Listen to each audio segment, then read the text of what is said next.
Assalamualaikum dan salam sejahtera. Saya Siti Aisyah Malisa Yohanis dalam Dunia 11 Pagi. Ratusan tentera dan polis Sri Lanka menyerbu kem peserta bantahan anti kerajaan di ibu negara Colombo.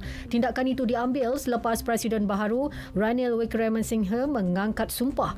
Menurut laporan wartawan AFP, anggota keselamatan merobohkan kemah aktivis yang tidak bersenjata. Pihak berkuasa bersenjatakan belantan mengalihkan penghadang di pintu utama Sekretariat Presiden yang dipasang perusuh sejak awal bulan ini. Kemah di sepanjang jalan utama menuju pejabat Presiden turut dirobohkan. Selepas mengangkat sumpah, Wickremesinghe berikrar akan mengambil tindakan tegas terhadap penunjuk perasaan. Tegas beliau, menceroboh bangunan kerajaan adalah menyalahi undang-undang dan penceroboh akan diusir melainkan mereka berundur. 95% kes cacar monyet ditularkan melalui aktiviti seksual. Demikian menurut kajian yang diterbitkan dalam Jurnal Perubatan New England. Penyelidikan itu diketuai saintis dari Universiti Queen Mary London. Mereka menjalankan ujian terhadap 528 kes yang disahkan di 16 negara antara 27 April hingga 24 Jun lepas. Saintis John Thornhill memperincikan cacar monyet boleh menjangkiti melalui sebarang jenis hubungan fizikal yang rapat. Virus berpotensi disebarkan menerusi titisan pernafasan dan melalui pakaian atau permukaan lain. Jangkitan itu juga tidak semestinya dalam kalangan lelaki yang melakukan hubungan seks sejenis. Secara keseluruhan, 98% individu positif adalah lelaki gay atau biseksual, 41% penghidap HIV, kebanyakannya menunjukkan simptom yang sebelum ini tidak dikaitkan dengan cacar monyet. Malah ada yang menyerupai penyakit jangkitan kelamin STI.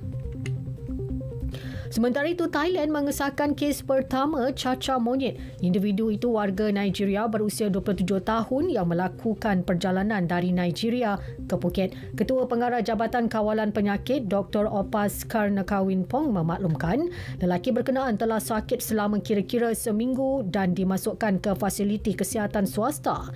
Dia mengalami gejala seperti demam, batuk, sakit tekak, hidung berair dan ruam sebelum diuji positif cacar monyet pada hari Selasa.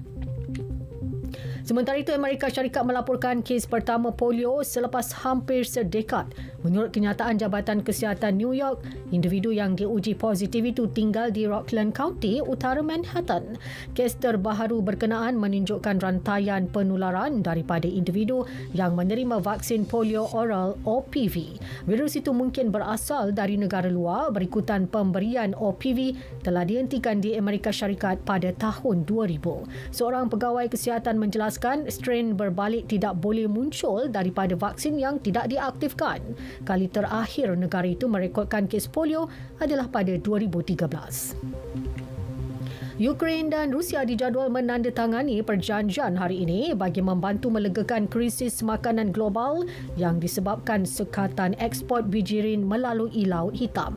Perjanjian pertama antara kedua-dua pihak itu akan dimeterai di Istanbul disaksikan Setiausaha Agung Pertubuhan Bangsa Bersatu Antonio Guterres dan Presiden Turki Recep Tayyip Erdogan. Sehingga 25 juta tan gandum dan bijirin lain telah disekat di pelabuhan Ukraine oleh kapal perang Rusia dan periuk api yang dipasang oleh pihak berkuasa Kiev. Draft awal untuk menyelesaikan kebuntuan itu dipersetujui dalam rundingan langsung delegasi Ukraine dan Rusia minggu lalu. Sukan bola sepak, Kapten skuad kebangsaan Senegal Sadio Mane dinobatkan sebagai pemain terbaik Afrika untuk kali kedua. Mane mengenepikan bekas rakan pasukan Liverpool Mohamed Salah dari Mesir dan penjaga gol Senegal Edouard Mendy yang beraksi dengan Chelsea. Pemain berusia 30 tahun itu meninggalkan Liverpool bulan lalu selepas menandatangani kontrak 3 tahun bersama Bayern Munich. Beralih ke saingan Euro Wanita 2022, Jerman terpaksa bekerja keras sebelum menewaskan Austria 2-0 untuk mara ke separuh akhir. Sekaligus kekal di landasan memburu kejuaraan ke-9.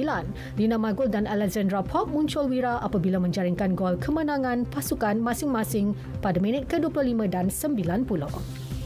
Sekian